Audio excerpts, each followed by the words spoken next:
Ya estamos en nuestro bloque de archivo aquí en Código Peligro por las pantallas de NPI y hay que hablar sobre este terrible caso que tuvo lugar el 27 de junio del año 2015. La víctima, el joven Alex Villamayor, un chico de 16 años con sueños, aspiraciones, metas, que estaba a punto de viajar a los Estados Unidos para poder seguir con sus estudios.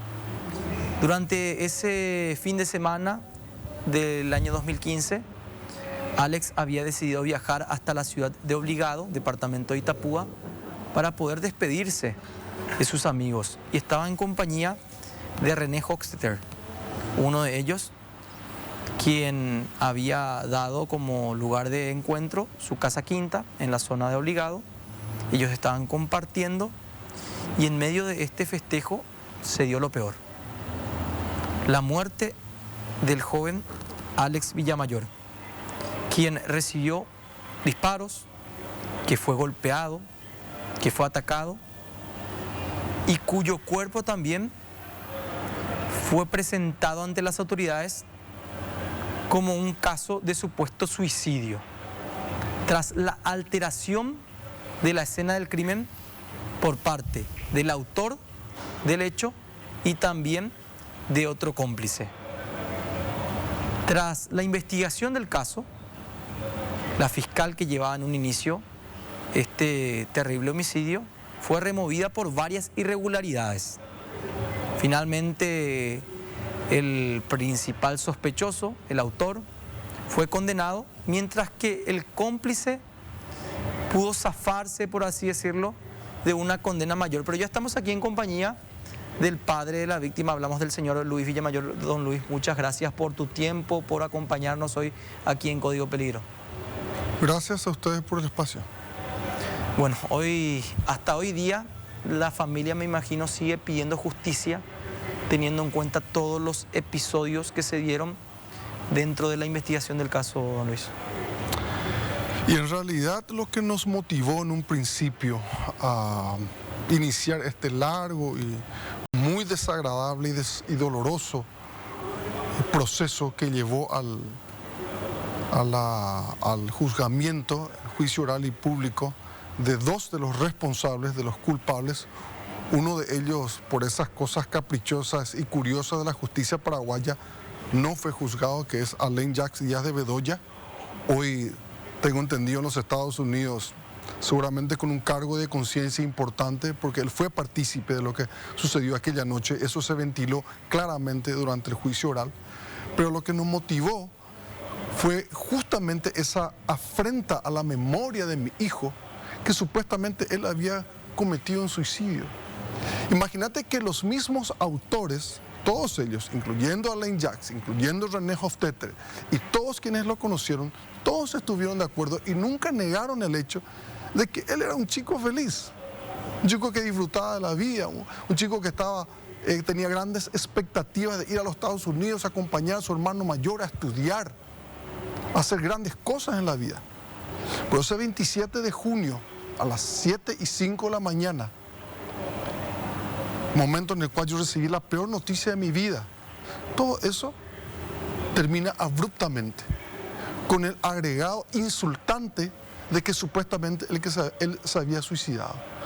Desde ese punto más yo viví una suerte de bruma y gracias aquí a Andy Fernández, que eventualmente él es mi colega abogado, aparte de ser mi amigo, él me acompañó a traer el cadáver de mi hijo de Obligado. Yo no sé si ustedes saben eso.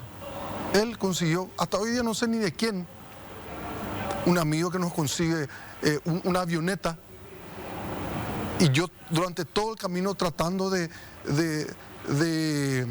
creer que era una broma, malentendido.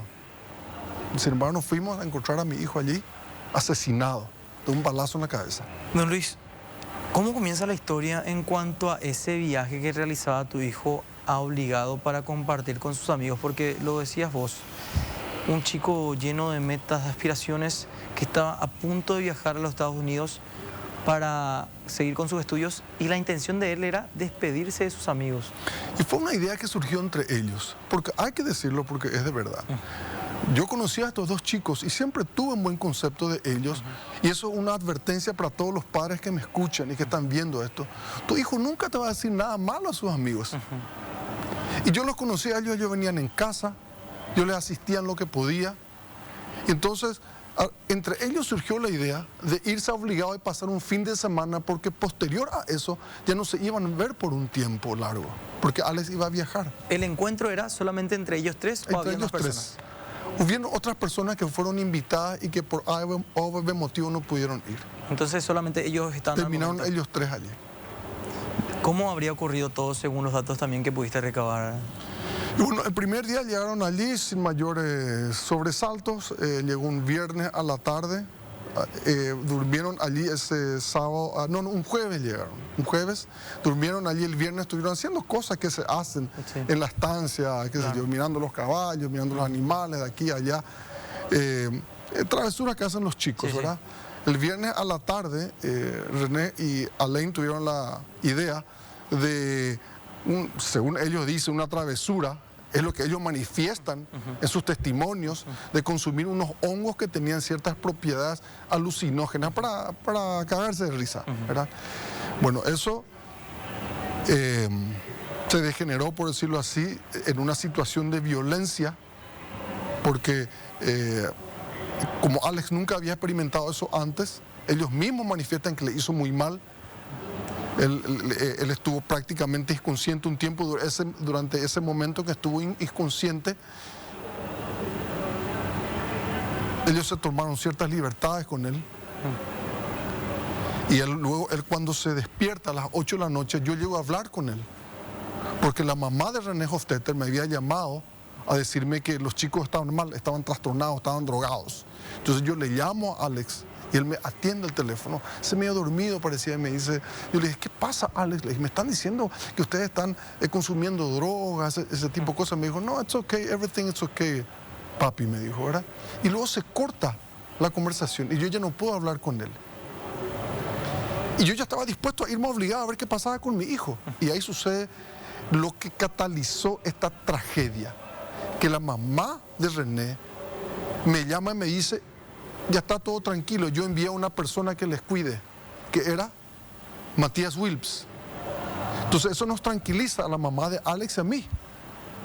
Yo pienso que eso fue lo peor que ellos pudieron haber hecho. En ese momento me hubiesen dicho, mira, está grave la situación, da a traerla a tu hijo. Yo me hubiese ido a traerla a mi hijo y hoy estaría con nosotros. Pero luego a eso de las 12 de la noche, ellos se sienten un poco mejor y Alex, molesto por muchas cosas que pasaron, se suben a la terraza a tratar de hablar al respecto de eso, que degeneró en una situación de violencia. Y que como René Hofstetter, un tipo que siempre llevaba un arma a la cintura, lo que está documentado, está en el expediente, fotos que justamente mi hijo le saca ese día más temprano, en el medio de la pelea del forcejeo. La mejor manera de solucionar la cuestión fue con un tiro en la cabeza a mi hijo. ¿René también tenía en aquel momento 16 años o qué edad? No, René ya tenía 18 años. 18 años. Sí. Él era el mayor de edad, el único mayor de edad allí. A Alex le faltaba 1 año y 1 semana y a Alain le faltaba meses, me parece, para ser mayor de edad. En ese momento René decidió acabar con la vida de tu hijo de un disparo. Sí. Mira, yo te digo con toda franqueza, porque en estas cuestiones hay que ser muy justos. Sí. El legado de toda esta cuestión para mí, yo soy muy sensible a la injusticia. Yo estoy convencido de que René no quiso matarle a mi hijo. No fue que él planificó y le mató. Pero él tenía el arma de fuego con él y quizás si no había un arma de fuego de por medio hubiese terminado en un moquete.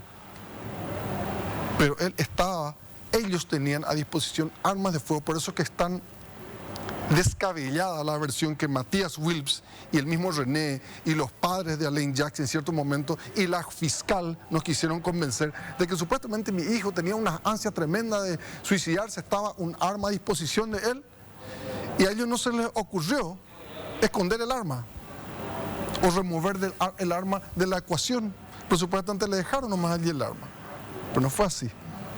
Después de que tu hijo recibe el disparo, pierde la vida, allí es donde deciden los autores remover la escena del crimen. Claro, alterar totalmente la escena del crimen. Y es más, tuvimos con nosotros el testimonio de un muchacho, ¿cómo se llamaba ese muchacho que era experto en reconstrucciones tridimensionales? No me De acuerdo. apellido Zucchini. Sí, Apellido Zucchini. Hizo una perfecta reconstrucción de todo lo que había sucedido y el tribunal no le permitió, por oposición de la defensa, no le permitió mostrar esa reconstrucción que mostraba detalle a detalle, minuto a minuto, segundo a segundo lo que había sucedido. Cómo sucede la pelea, cómo Alex es sujetado por atrás, cómo es golpeado repetidamente con el arma. Y yo vi eso, a mí no me contaron eso. Yo vi las heridas que él tenía. Tenía aquí en la cara, tenía en la frente, tenía en todo el cuerpo, estaba golpeado. Y en el último golpe resulta en un disparo que le perfora la cabeza. Fundamental fue la insistencia tuya y de tu familia, don Luis, para poder saber eso, teniendo en cuenta que en un principio no se iba a realizar la autopsia al cuerpo de tu hijo, porque esto se catalogaba como un suicidio por parte de las propias autoridades. Así es. Eso te puede ilustrar más el doctor Fernández, porque yo en ese momento no estaba fuera de mí. Pero él le reclamó a la fiscal Araujo que haga la autopsia. Me parece que ella te dijo que no se podía hacer la autopsia ahí. No. Te agradecemos también, Sí, ya para darte también el saludo correspondiente, bueno, doctor. Gracias por acompañarnos. Es el doctor Andrés Fernández, abogado de la familia. Bueno, en realidad, esa mañana tan triste que fuimos a encontrar el cuerpo sin vida, Alex, fue una mañana muy especial. A mí me tocó la desagradable tarea de participar de una inspección preliminar del cuerpo de Alex. Ahí estaba un equipo forense de la Policía Criminalística de Itapúa. Inmediatamente la gente de criminalística realizó un montón de fotografías al cuerpo. En ese momento el inspector, que no recuerdo el nombre hoy, pero me mostró claramente la herida de bala. Es más o menos aquí atrás de la oreja, y por las especificaciones y las características, él mismo enseguida me dijo: esto de ninguna manera se trata de un suicidio, doctor, yo le recomiendo que hagan la autopsia. Minutos después llega la fiscal Olga Wilma Araujo. Entonces yo le solicito ciertas diligencias, como inmediatamente realizar la autopsia, llevar el cuerpo a Asunción. Le solicité que le demore en lugares separados a las otras 3 personas que se encontraban en el establecimiento con Alex, para que no tengan más comunicación entre ellos y puedan articular algún tipo de historia. Ella me aseguró que ellos estaban separados. Le solicité la incautación de los teléfonos celulares, porque en este tipo de casos los teléfonos nos cuentan muchísimas cosas. De hecho, sí lo hicieron, ¿verdad? En ese momento, una de las asistentes fiscales me muestra los teléfonos de los chicos, incluido el teléfono de Alex. La mamá de Alex reconoce el teléfono de él y me dice: nosotros tenemos nuestro poder, no te preocupes, esto se va a ir al laboratorio forense de la fiscalía. Como llegaba a las 5 de la tarde y nosotros teníamos que volver, el vuelo que habíamos conseguido debía volver con luz del día. Entonces uno de los asistentes de la fiscala vuelve a Asunción conmigo. Luis se queda con Punín, la mamá de Alex, a esperar el vehículo que iba a transportar el cuerpo de Alex, y venía con una orden fiscal de la realización de una autopsia. A la noche, la fiscala toma un giro radical en cuanto a la versión. Habla con Luis y le dice: doctor, ya aclaramos, lo que sucedió con su hijo fue un suicidio. Ella devolvió los teléfonos celulares, que luego ya no se pudieron peritar los de los demás. El de Alex sí. No se realizó la autopsia. Y bueno, fue una cadena donde lastimosamente esta señora, en vez de investigar objetivamente el hecho, se convirtió más o menos en un obstáculo para el avance de la investigación. Tanto fue así que nosotros presentamos todas las pruebas y todas las solicitudes que se había negado a esta señora en ese momento y fue destituida de su cargo de fiscal por el caso de Alex Villamayor, ¿verdad? Luego de muchísima insistencia, podríamos estar horas aquí, ¿verdad? Pero luego muchísima insistencia, sobre todo una presión social, mediática e incluso hasta de la embajada americana, porque Alex era ciudadano americano y el mismo embajador anterior, el embajador McClaney, vino con una misión al Paraguay de solicitar vía diplomática el esclarecimiento del caso de Alex. Gracias a eso se pudo realizar por fin, después de 3 años, el juicio oral, donde finalmente fueron condenados Matías Wilps, que fue el casero que reconoció haber alterado la escena del crimen, y René Hofstetter como quien realizó el disparo, ¿verdad?, que acabó con la vida de Alex. Una condena realmente que no satisface, también teniendo en cuenta los años que se dieron. Y mira, es muy difícil decir esto está bien, esto está mal, tantos años sí, tantos años no.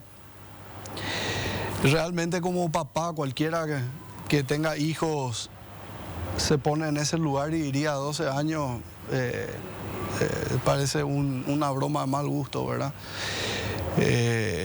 Yo admiro la fuerza de Luis y de Punín, los padres de Alex, ante tanta adversidad, ¿verdad?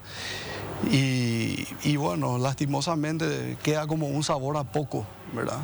Sobre todo porque nunca hubo un arrepentimiento de los responsables.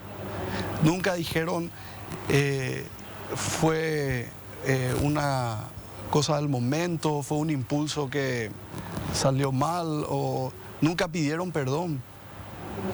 Entonces, desde ese punto de vista te diría que sí, probablemente tengamos que reconocer que es una condena muy benigna para el tan grave hecho, ¿verdad? El principal autor, 12 años, que sería René. 12 años. Y Matías Wilps condenado a 4 años, creo que era, o 2 años. 4 años, y él, por buena conducta y cosas por el estilo, cumplió la condena, porque de hecho el juicio oral se llevó adelante casi 3 años después del asesinato. Entonces, él, como tenía una prisión preventiva, un tiempito después ya pudo conseguir su libertad, ¿verdad? Él es el casero. Es el casero, ¿verdad? Y él, en el juicio, admitió un montón de cosas, pero nunca contó toda la verdad. Él había admitido que supuestamente a él solito se le ocurrió cambiar el arma con el cual fue asesinado Alex, y le puso otra arma que había en el campo, y eso supuestamente fue toda su participación, ¿verdad? Pero sin embargo, y ahí volvemos al tema de los celulares, que tan importantes son en este tipo de casos, nosotros con los cruces de llamadas pudimos determinar que supuestamente la historia decía que ellos se despertaban a las 7 de la mañana, no le encontraban a Alex, fueron dando vueltas por el establecimiento y le encontraron muerto. Sin embargo, en el cruce de llamadas empezó a las 5:30, 6 menos cuarto de la mañana, y continuó intensamente. Tuvieron más de 90 llamadas entre Matías Wilps, Michael Hofstetter, que era el papá de René, el dueño del establecimiento. De ahí llamaron a un montón de gente, abogados, gente de la cooperativa, vaya uno a saber la cooperativa local para qué llamaron, incluso creo que algún policía retirado y cosas por el estilo, ¿verdad? ¿Qué es lo que nos dice esto? Que claramente alguien estaba tratando de diseñar un plan para simular un suicidio, ¿verdad? Afortunadamente, digamos, que fueron tan torpes que ni siquiera eso pudieron montar relativamente bien, ¿verdad? Tanta fue la torpeza que pusieron, por ejemplo, el arma en la mano izquierda de Alex, ¿verdad? Cuando la bala justamente entró por el lado derecho de la cabeza, ¿verdad? Y cosas así. El arma tampoco fue disparada recientemente, por ejemplo, ¿verdad? Entonces hay cosas que ante la abrumadora cantidad de evidencia tuvieron que reconocer, pero nunca contó tampoco este señor Matías Wilps toda la historia. Y finalmente, el último integrante, el otro chico que acompañaba a Alex y René. Bueno, Alain Jacques Díaz de Bedoya fue, digamos, excluido del proceso. Una exclusión que hasta ahora nosotros no entendemos cómo sucedió, porque durante el plazo de investigación que tiene el Ministerio Público, desde la imputación hasta la acusación, son de 6 meses en general, ¿verdad? Se puede eventualmente pedir ciertas ampliaciones de plazo. En este caso, 2 fiscales, Albertini y Delfino, que fueron fiscales provisorios, digamos, o mientras se nombraba otro fiscal en reemplazo de la fiscal Araujo, ellos solicitaron a un juzgado de Itapúa la abreviación del plazo de investigación y el sobreseimiento definitivo de Alain Jacques Díaz de Bedoya. Todo esto sin comunicación a nuestra parte, a la familia, a los padres del chico muerto. El juez de Encarnación dio trámite de oposición, se negó rotundamente al sobreseimiento. No solamente porque había un montón de pruebas ya presentes, sino que había un montón de pruebas a ser producidas por el Ministerio Público. Todavía no estaban listos el cruce de llamadas, por ejemplo. Tampoco había un examen de ADN del cuerpo de Alex, que misteriosamente el laboratorio nunca envió, tardó más de 4 meses en enviar un resultado de ADN. Cuando todos sabemos que cualquier resultado de paternidad de ADN toma 1 semana, como mucho 15 días. Y todo esto ante la tranquilidad y la pasividad de las autoridades. Luego el juez de la causa remite a la Fiscalía General del Estado y la fiscal adjunta Soledad Machuca se ratifica en el pedido de sobreseimiento definitivo. A pesar de que yo personalmente le mostré todas las pruebas cuyos resultados estaban pendientes todavía, y ella me escuchó, me dijo, sí, aparentemente entendió, pero después, curiosamente, se ratifica en el sobreseimiento definitivo. No estamos hablando de uno provisorio que en el peor de los casos tendría que darle, pero le da el sobreseimiento definitivo. ¿En qué cabeza entra eso? Soledad Machuca, hasta ahora anda por ahí dando vueltas como fiscal general adjunta. Me imagino, Luis, hasta el momento también el dolor, la rabia, la impotencia de la familia, teniendo en cuenta estas irregularidades que se dieron desde el principio con respecto a la investigación, y también sobre esta condena que realmente queda corta teniendo en cuenta todo lo que ocurrió. Fran, mi hijo era de ciudadanía norteamericana. Si estos chicos eran juzgados en los Estados Unidos, en el estado de Maryland, iban a tener cadena perpetua o pena de muerte. Solamente en el Paraguay, donde tenemos un código penal tan aguado, deslucido, de juguete, seguimos aplicando estas penas que absolutamente no condicen con la gravedad de los hechos. ¿Acaso el famoso descuartizador, Hugo Ramírez se llama, que a su novia en un arranque de celos le cortó un pedazo y le repartió por toda la ciudad, vive en Horqueta, 14 años estuvo preso? Hoy un ciudadano más respetable se pasea entre nosotros. ¿Cómo puede ser eso? Entonces, para mí el legado de toda esta terrible experiencia es que soy extremadamente sensible a la injusticia y a la criminalidad. Y en algún momento se tiene que hacer una reforma en nuestro Código Penal y ponernos los pantalones como Estado y tener mucho menos tolerancia para estos criminales que hacen lo que se les antoja, contando con la benevolencia, como dijo el doctor, de nuestro sistema. Siempre hay manera de zafar. Y ustedes son una de las tantas familias que les toca pasar por esto, don Luis, porque nos imaginamos las familias que también siguen pidiendo incluso justicia de personas que continúan libres y que ni siquiera fueron juzgadas por varios crímenes que se registraron en nuestro país. Muchísimos casos. Increíble. Mira, estuvimos unos minutos previos a entrar observando las crónicas del día. Sí. Y en la crónica de los dos muchachos que entraron a robar la casa en Cambretá, creo que era cerca de Encarnación, uno de ellos fue agarrado este año fue agarrado con objetos robados, que, o sea, es profesional del robo domiciliario. Entonces, yo no sé qué esperan las autoridades. Esperan que el siguiente robo esté el dueño de casa y termine en una tragedia. Es realmente llamativo lo que estamos viviendo. Como dijo Luis, lastimosamente tuvimos un código penal importado que no funcionó, ¿verdad? Y debería, sin duda, ser una causa nacional la revisión completa de todo nuestro sistema penal, ¿verdad? Luis, también te agradecemos por el tiempo, a vos también, Ángel, y un mensaje que quieras dejar también a la ciudadanía teniendo en cuenta este momento que siguen viviendo como familia, porque lo siguen sufriendo con respecto a lo que fue Alex, a los sueños, las metas, las aspiraciones que tenía también él. Sí, yo te quiero agradecer, Fran, y a muchos miembros de la prensa que no nos olvidemos de Alex.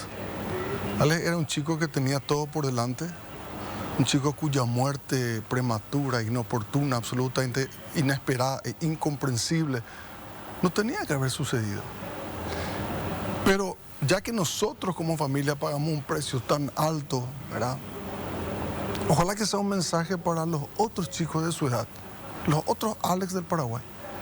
Porque la mayor parte de los padres no se dan cuenta que vivimos en una ciudad, en un país extremadamente peligroso, en una sociedad peligrosa. Subestimamos el peligro. Pensamos que nuestros hijos están seguros en casa de amigos. Imagínate, estas dos eran familias respetables. Yo nunca hubiese imaginado. Mucha gente me dijo, ¿cómo le dejaste ir a tu hijo? Yo también me he preguntado noche tras noche, día tras día, ¿cómo le dejé ir a mi hijo? Y hoy no está a mi lado.